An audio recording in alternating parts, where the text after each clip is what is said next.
Magandang tanghali po sa lahat, Luzon, Visayas, Mindanao, kung saan kayong dako ng mundo po tayo nagbabalik dito sa ating munting channel. Samuel Soriano, TV29, para mag-discuss ulit ng another coins at ito po ay ating hilig mangulikta ng barya. Kaya ho tayo nandito nagsisiring ng kanilang mga halaga ang aking mga koleksyon. Ayan po. At isa ho tayong kolektor. Magandang tanghali po sa lahat ng aking mga subscriber. Kung saan kayong dako ng mundo po, keep safe po sa lahat and God bless. Maraming salamat po sa lahat ng aking mga subscriber dyan. Thank you so much. Yun naman po, hindi pa po nakapag-subscribe dito sa aking munting channel. Anyayahan ko sana kaya't malaking tulong na po ang inyong gagawin. Tulad ng pagpindot ng ating subscribe button, like and share para mag-update po naman kayo sa mga latest ko pang gagawin mga video po. Meron naman tayong pag-usapang barya, pera po ng BSP para maraman natin ang kanyang tunay na presyo po na halaga. Ayan, ito po ay semi-hard to find kung tawagin ng ating mga kolektor. Ayan, ito po ay 1 peso po. Year 2006 po, ayan. Ni Dr. Jose Rizal po, ayan. Pagkatalikod po, makikita naman natin ang year 1993, ang pagtatag ng ating Bangko Sentral. Ending cut wheel po.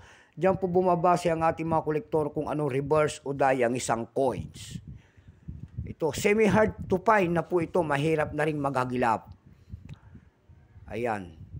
Isasalang natin para malaman natin ang kanyang presyo. Bago yan ay kilalanin mo muna natin siya.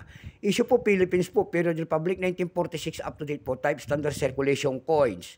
Years 2003 hanggang 2017. 2003 hanggang 2017 ito lamang ito po ay namamagnet.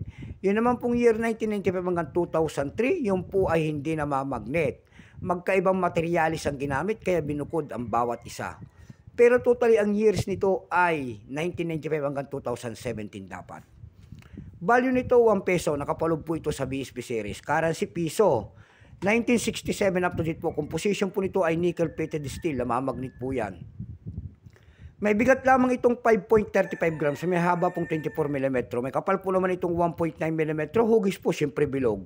Orientation nito ay middle alignment. Number M-17107. Reference number KM-261 ay 269-A.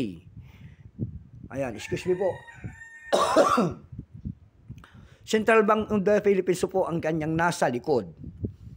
Ito po ay 2006, ito po ay 2% lamang, kaya nga hard to find. Mahirap na rin magagilap, pero kung tawagin ito ay board letters. Ayan, wala pa pong may pakita ng ating Bangko Sentral kung ilang piraso nito at ito po ay ginagamit pa natin. Pero may presyo po ito doon sa ating numista, yung kanyang verified 57 na. Dako naman tayo sa kanyang presyo. Doon sa eBay, wala na nagbebenta nito kasi nga semi-hard to find, wala na mahanap. Ayan, sa Carousel PH tayo dumako. Sa Carousel PH po, ang seller po si Mig Store. Binibenta mo po nyo ang year 2006 niya doon ng 500 pesos. Nakakita naman tayo doon ng 300 pesos and then 380 pesos. Ayan lamang po ang aking may babahaging kanyang presyo sagad na. So hanggang dito na lamang po Luzon, Visayas, Mindanao, kung saan kayong dako ng mundo po. Keep safe po sa lahat and God bless.